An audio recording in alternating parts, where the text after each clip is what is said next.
Ce soir, des victimes de la route deviennent victimes de la SAC. Les gens se retrouvent dans une situation catastrophique. Ils perdent leur maison, leur conjoint, ils perdent tout, finalement. Des accidentés qui contestent les réclamations à la Société d'assurance automobile du Québec se retrouvent parfois sans salaire et sans indemnité réelle. Un rapport médical ne sera pas suffisant, ça en prend deux. Après ça, ça prend une expertise. Après ça, il y a une contre-expertise à cette expertise. En bout de ligne, quand la victime obtient gain de cause, ses frais d'expert ne sont pas remboursés. D'une part, le mieux-être des Québécois.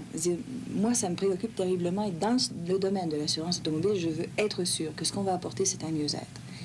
Puis dans un deuxième temps, c'est une sorte de justice sociale. En 1978, Lise Payette créait l'Assurance automobile du Québec. On voulait indemniser les accidentés de la route, mais sans rechercher de coupables et surtout mettre un terme aux longues poursuites judiciaires contre les assureurs privés.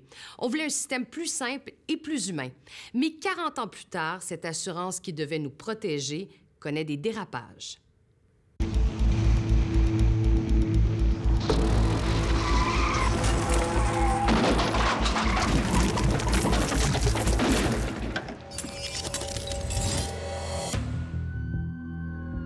Si pour la très grande majorité des accidentés de la route, les réclamations à la Société de l'assurance automobile du Québec se terminent bien, lorsqu'un accidenté conteste, les choses se compliquent, les délais s'accumulent et se comptent en années.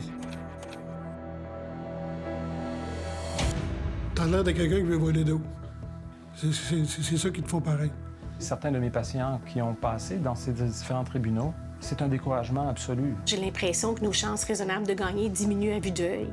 Au lieu que ce soit une loi à caractère social qui doit favoriser l'indemnisation, c'est de plus en plus traité comme une compagnie d'assurance.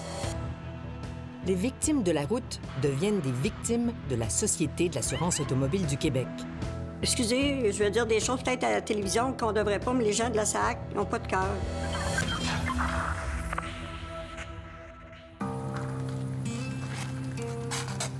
Ce matin, Gérard Lafrance veut nous amener à son atelier. Mais cela commence difficilement. On fait ça en équipe. Dès que tu forces le moindrement, ton cou fait mal. Fait qu'il faut pas que tu forces. C'est moi la femme forte. Mais c'est ça, c'est moi. Pourtant, Gérard Lafrance est un dur à l'ouvrage. L'atelier a été sa vie, la mécanique, sa passion. Ça, c'est mon ancien coffre. Il a eu un accident de travail avant d'avoir un accident de voiture. C'est étrange à dire, mais ce sera sa chance dans son infortune. Il nous fera découvrir les failles du système, comme vous le verrez. Je vais déchirer les muscles. C'est donc de l'épaule gauche. C'est ma première accident. Gérard, c'est une espèce de force brute qui travaille toujours fort dans son coin à faire des freins de camion, des cloches, sans arrêt. Quand même, Gérard réduit à 80 de capacité, il aurait été bon quand même. Mais l'accident d'auto, impliquant des camionnettes, une remorque, une roulotte, a mis fin au retour au travail prévu. C'était en 2014. Ça n'a pas eu cet accident de voiture-là. C'est là-dessus. Sur l'accident d'auto, les muscles venaient d'être opérés dans ce bras-là. Les muscles ont redéchiré, mais à côté des réparations qu'il y avait eu de faites, plus le cou. Le cou, c'était plus capable, ça me faisait tellement mal. Mais pour la Société de l'assurance auto, ce n'est pas dû à l'accident de voiture. Paperasse. Ça, c'en est un. Mais là, comment vous faites pour vous retrouver, Des fois, je suis un petit peu perdue. Je suis obligée de feuilleter une coupe d'heure. 5 ans de paperasse, de contestation. Et ce n'est pas terminé. Un délai qui n'est pas si inhabituel.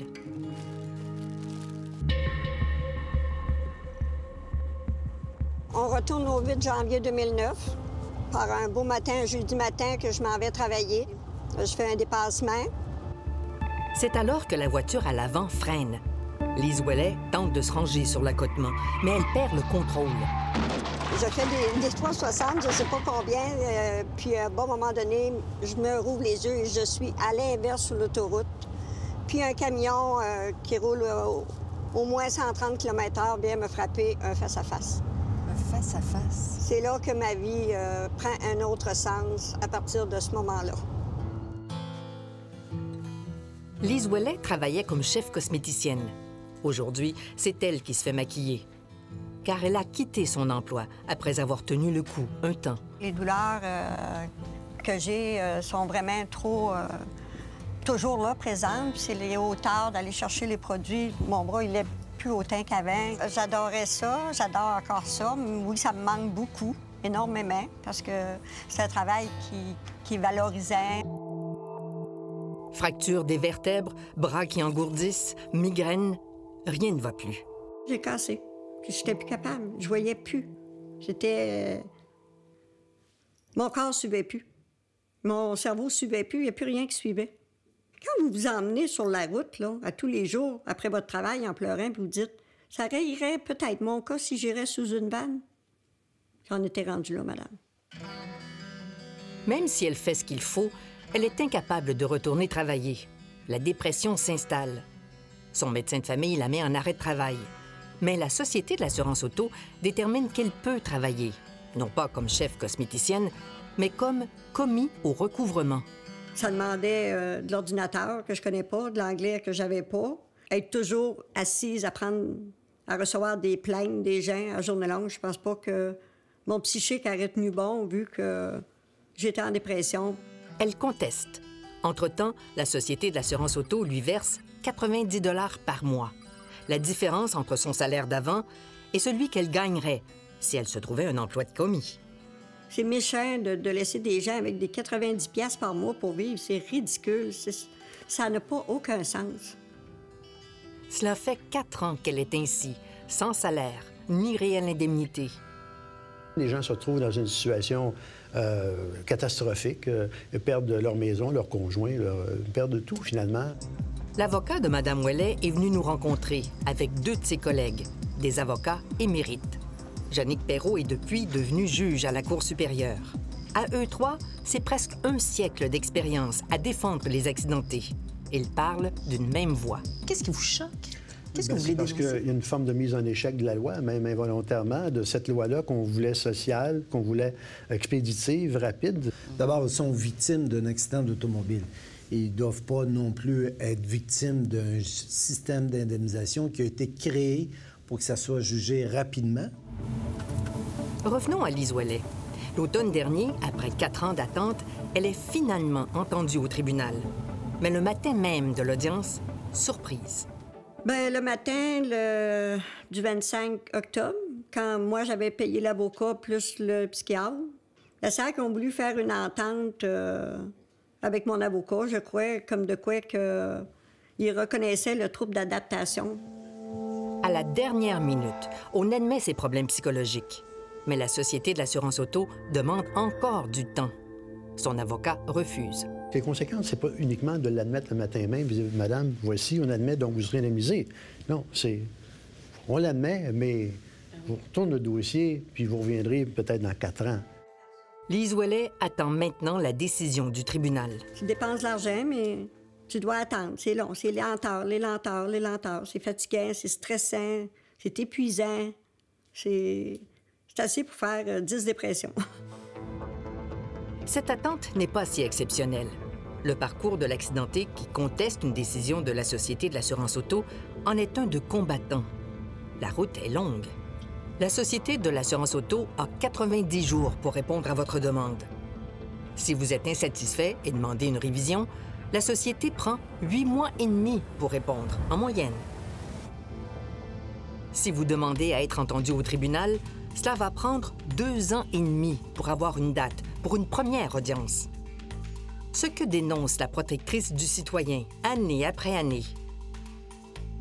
De l'accident au tribunal, il s'est déjà écoulé 3 ans et demi en moyenne, et il n'y a pas encore de décision rendue. Est-ce que le problème, c'est la Société d'assurance auto ou c'est le tribunal administratif du Québec?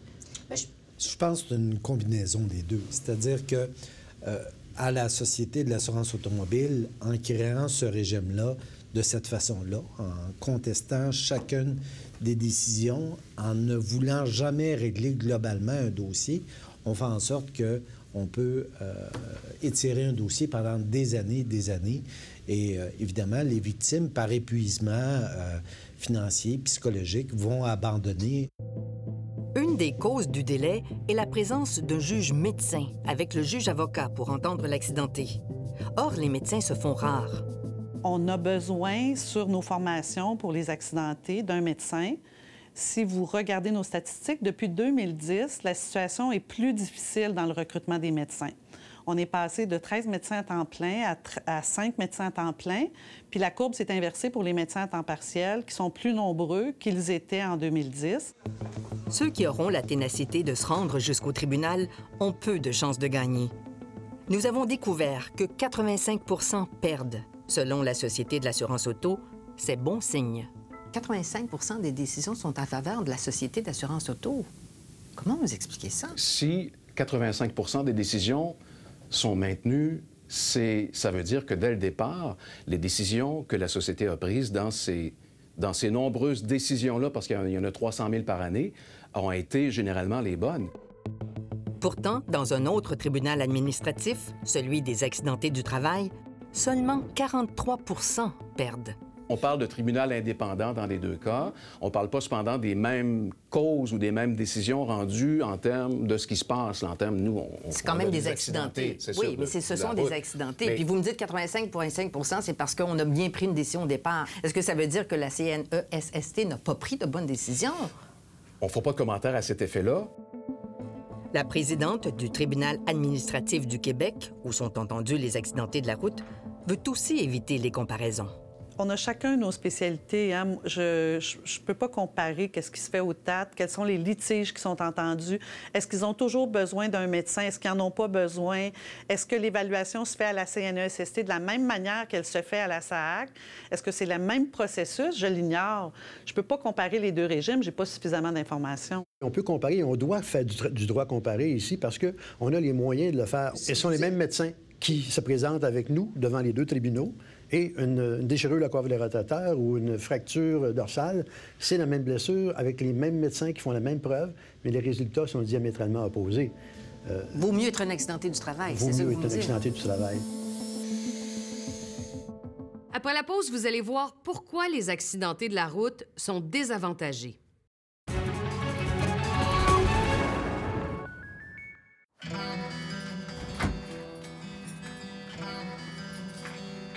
Mélanie Patnaud a accumulé les expertises médicales. Elle a été vue par 3 médecins experts, choisis par la Société de l'assurance auto. De sa poche, elle a payé 2 contre-expertises, 5 300 $ pour être prête à contester. Un rapport médical ne sera pas suffisant, ça en prend 2. Après ça, ça prend une expertise, mais là, après ça, il y a une contre-expertise à cette expertise. Alors là, il faut avoir un complément d'expertise qui va venir parler de la contre-expertise. C'est comme une roue sans fin, dont les honoraires sont exponentiels, astronomiques, et qui, en bout de ligne, même quand la victime obtient gain de cause, ces frais d'expert ne sont pas remboursés. Il y a un tout petit montant qui est remboursé, mais donc la victime ne récupère jamais toutes les sommes d'argent qu'elle a investies dans ses frais d'expert. 7 ans après son accident, elle attend toujours d'être entendue au tribunal. Son histoire a quelque chose de presque comique.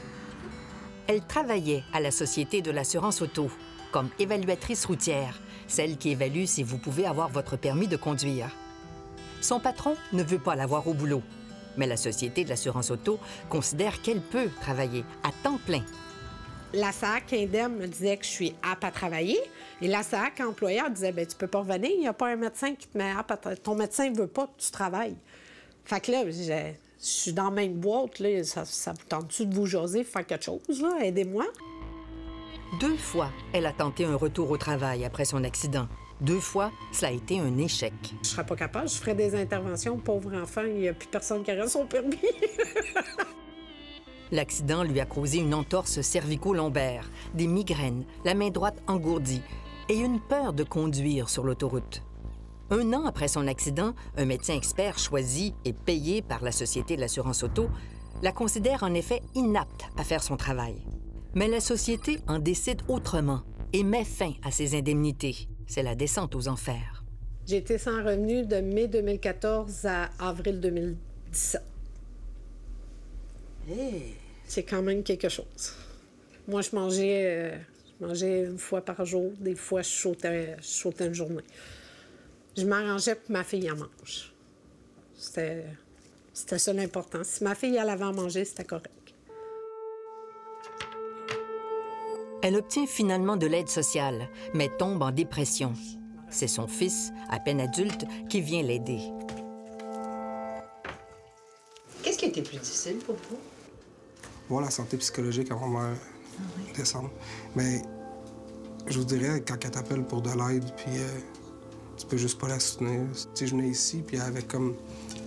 En tout cas, c'est un syndrome, elle voyait des bébites.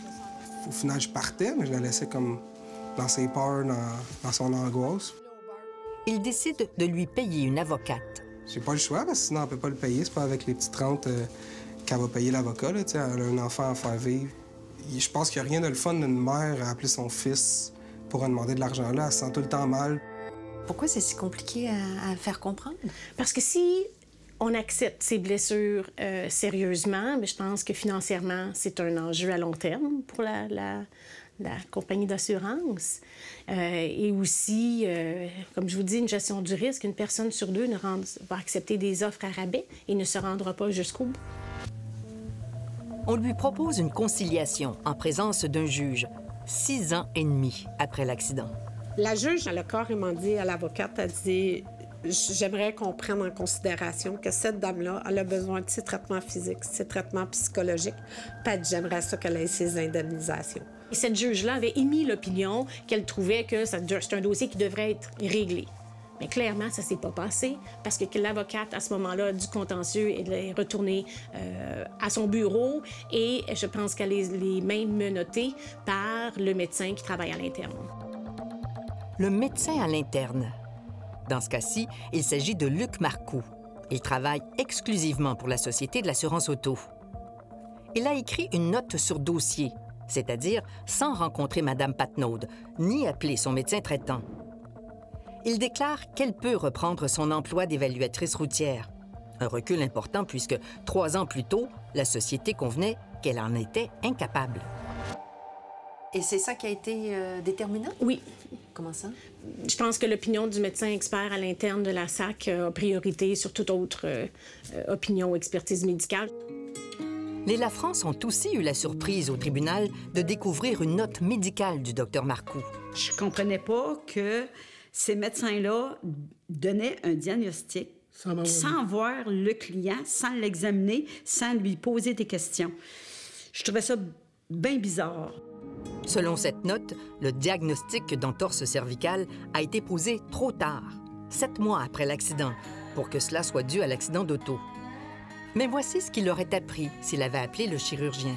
Depuis le début, après son accident avec l'automobile, M. Lafrance est toujours plaint au niveau cervical, que c'était augmenté. Puis la résonance magnétique a effectivement démontré des lésions importantes qui ont nécessité une intervention chirurgicale par le neurochirurgien. Il a coupé l'os, puis c'est ça qu'il retient. 2 vis chaque côté. C'est très douloureux. Douloureux comment? Assez qu'il aurait mis 6 pieds dans la terre que était à terre.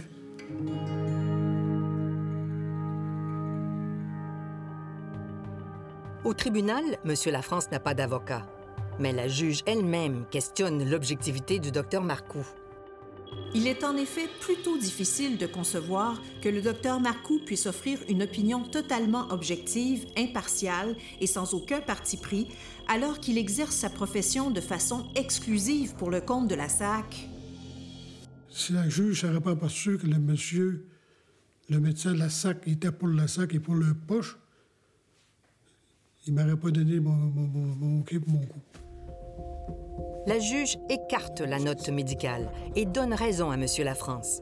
Ses problèmes de cou sont dus à l'accident d'auto. Il faut savoir que cela ne s'est pas passé au tribunal où sont entendus les accidentés de la route, mais à celui pour les accidentés du travail. On se souvient que M. Lafrance avait subi un accident de travail peu de temps avant son accident d'auto. 2 tribunaux administratifs avec des résultats fort différents. Rappelez-vous, les accidentés de la route perdent dans 85 des cas, les accidentés du travail dans 43 Dr Marcoux nous a fait savoir par son employeur qu'il refuse de nous accorder une entrevue. Vous présentez des notes médicales d'une opinion sur dossier d'une personne que jamais vue et qui est refusée dans d'autres tribunaux administratifs. Pourquoi vous continuez à présenter ça? Dans le processus qui nous occupe avec le tribunal administratif, ce sont des éléments que la société peut déposer. Maintenant, si éventuellement il y avait des changements, c'est sûr qu'on va s'y plier éventuellement. Les notes médicales, ça fait partie du dossier, mais c'est pas prépondérant dans le dossier. Mais ma question, c'est pourquoi les présenter, puisque c'est pas un expert indépendant, puis qu'à d'autres tribunaux, on dit pourquoi on devrait avoir ça? Bien, on peut pas empêcher la SAC de faire sa preuve. Autre différence, la place qui est faite aux médecins traitants. Dans la loi sur les accidents de travail, on donne une préséance aux médecins traitants, ce qu'on ne fait pas à la Société de l'assurance automobile. Et même, on ignore les rapports des médecins traitants qui, pourtant, justifient souvent la nature du diagnostic. Et aussi la présence d'un juge médecin, ce qui change la donne. Lui qui a une formation médicale et scientifique a toujours une tendance à rechercher, évidemment, une preuve médicale qui tend vers plus la probabilité scientifique que juridique. Je me suis rendu compte avec les années que, malgré toutes les heures, les centaines d'heures que je mets dans les dossiers, que les jugements qu'on porte ne tiennent pas compte de ces éclairages. Veuillez vous asseoir avec les pieds. Alain Bissonnette est un des rares médecins spécialisés en douleurs chroniques. Il est souvent demandé pour faire des expertises. Vous me dites s'il y a des douleurs, donc ici, ici. Oui. Il vient de décider que c'était fini. Un des derniers dossiers que j'ai eu, on me demandait tous les différents articles qui existent au niveau scientifique mondial pour confirmer ce que je viens de dire. Et même plus que ça, un tribunal, un juge m'a dit, si vous ne me donnez pas l'article de 1995 à propos d'un petit questionnaire de bas de page, nous ne réentendrons pas la cause. Je pense qu'encore une fois, ils réussissent avec cet argument, je reviens toujours sur cet argument, de certitude scientifique, à se laver les mains des séquelles provoquées par un accident automobile. Les accidentés de la route ne sont pas au bout de leur peine. La suite de notre enquête après la pause.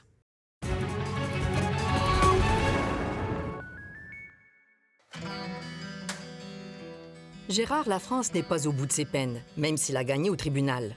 Son dossier est retourné à la Société de l'assurance auto pour déterminer la gravité des séquelles au cou et donc le montant forfaitaire à recevoir. Quand il va se faire couper les cheveux, là... C'est tout creux. Sa coiffeuse, elle dit « Bon, Gérard qui arrive avec sa deuxième paire de fesses. » Dernièrement, Mélanie Patnaud s'est fait proposer une nouvelle entente à l'amiable, inférieure à celle qu'elle avait reçue il y a 3 ans. Voyons donc, comment est-ce qu'on peut m'offrir en 2015 90 000 pour aujourd'hui 63 000?